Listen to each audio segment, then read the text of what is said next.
Hai Champions, jumpa lagi dengan Mr. Kiki. Bagaimana kabarmu? Semoga kalian semua dalam keadaan tubuh yang sehat dan kuat, serta tetap semangat untuk belajar.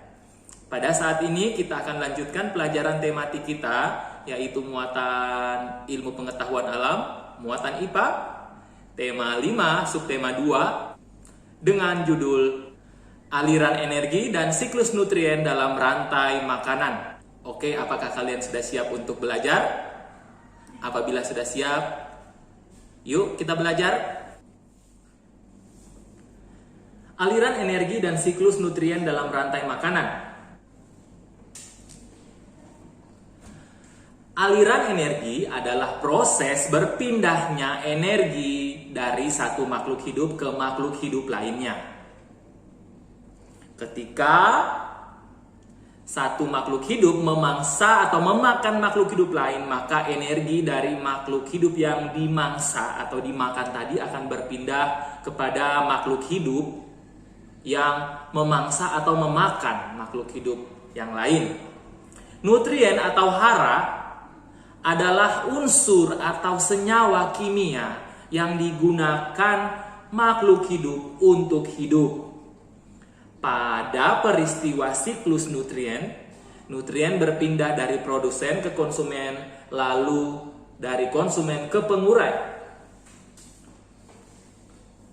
Saat produsen dan konsumen mati, tubuhnya akan diurai oleh makhluk hidup, dalam hal ini pengurai, menjadi nutrien dalam tanah. Nutrien tersebut lalu digunakan kembali oleh produsen untuk pertumbuhannya. Jadi dengan kata lain bahwa ketika produsen dalam hal ini tumbuhan dan konsumen tingkat 1, konsumen tingkat 2, dan konsumen puncak atau dalam hal ini hewan mati, maka tubuh mereka akan diurai oleh makhluk hidup yang namanya pengurai. Dalam hal ini adalah jamur, cacing tanah, dan juga bakteri tanah. Jadi dalam proses penguraian tersebut akan menghasilkan zat-zat kimia, ya, atau yang disebut dengan nutrien juga, yang nantinya akan berguna bagi produsen atau tumbuhan dalam pertumbuhannya.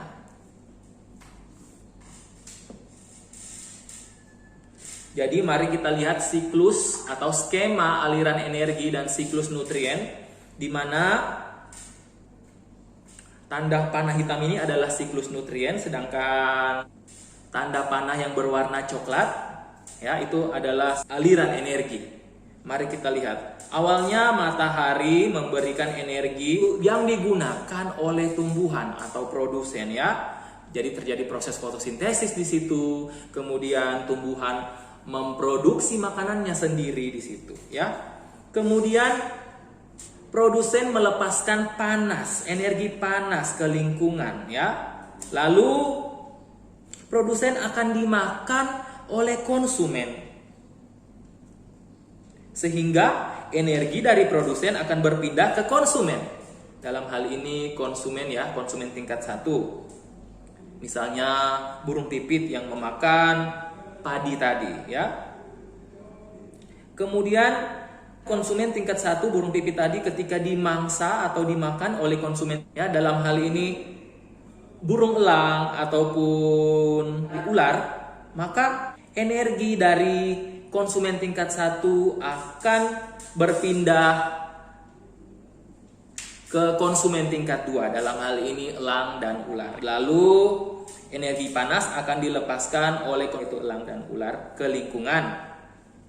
Kemudian setelah konsumen mati, maka mengurai tubuh atau bangkai konsumen tadi, ya, misalnya elang mati ataupun ular mati, maka tubuhnya akan diurai oleh makhluk hidup yang namanya pengurai. Dan pengurai tadi memperoleh energi dari konsumen, ya. Dan pengurai melepaskan energi panas ke lingkungan. Kemudian nutrien yang diperoleh oleh pengurai tadi akan diserap oleh tumbuhan. Ya, dalam hal ini produsen, ya, tumbuhan itu adalah produsen. untuk kelangsungan hidupnya agar menjadi lebih baik.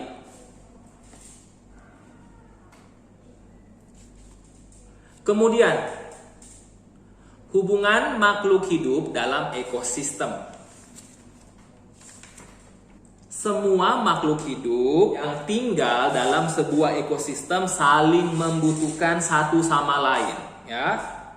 Jadi terjadi interaksi antar makhluk hidup di situ. Interaksi antar makhluk hidup dalam ekosistem dapat berupa simbiosis. Apa itu simbiosis? Simbiosis adalah hubungan timbal balik antara dua makhluk hidup yang hidup dalam satu ekosistem yang sama. Simbiosis dapat dibedakan menjadi simbiosis mutualisme, simbiosis komensalisme, dan simbiosis parasitisme. Mari kita lihat yang pertama, simbiosis mutualisme, yaitu hubungan atau interaksi antara dua jenis makhluk hidup yang saling menguntungkan. Contohnya simbiosis antara bunga dan lebah, ikan badut dan anemone, serta kerbau dan burung jalak. Contohnya, mari kita lihat di sini pada bunga dan lebah. Bunga diuntungkan karena lebah membantu penyerbukan, sehingga bunga dapat berkembang biak.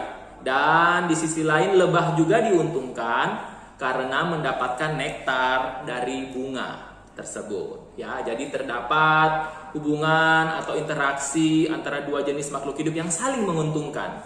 Lebah diuntungkan dan bunga pun diuntungkan. Selanjutnya, yang kedua, simbiosis komensalisme.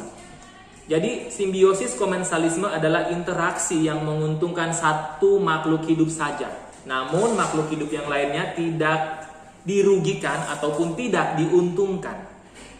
Contohnya adalah ikan hiu dan ikan remora. Lalu tumbuhan paku dan pohon inang, serta anggrek dan pohon inangnya. Mari kita lihat contohnya di sini antara ikan remora dan ikan hiu.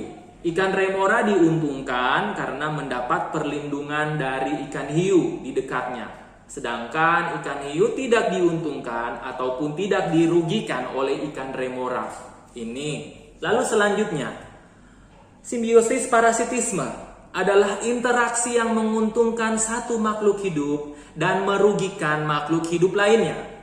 Contohnya adalah hubungan antara nyamuk dan manusia, juga antara kutu dan kucing, serta tumbuhan tali putri dan tumbuhan inangnya. Mari kita lihat di sini hubungan antara nyamuk dan manusia. Nyamuk diuntungkan karena memakan darah manusia.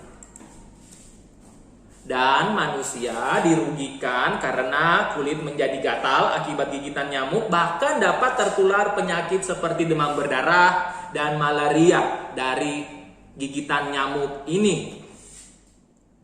Oke, jadi seperti itu ya video pembelajaran kita pada saat ini.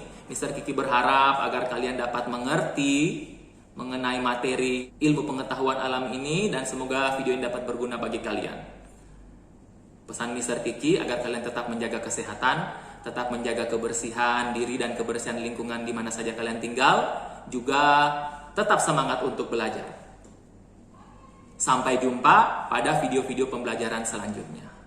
Thank you and God bless you. Bye.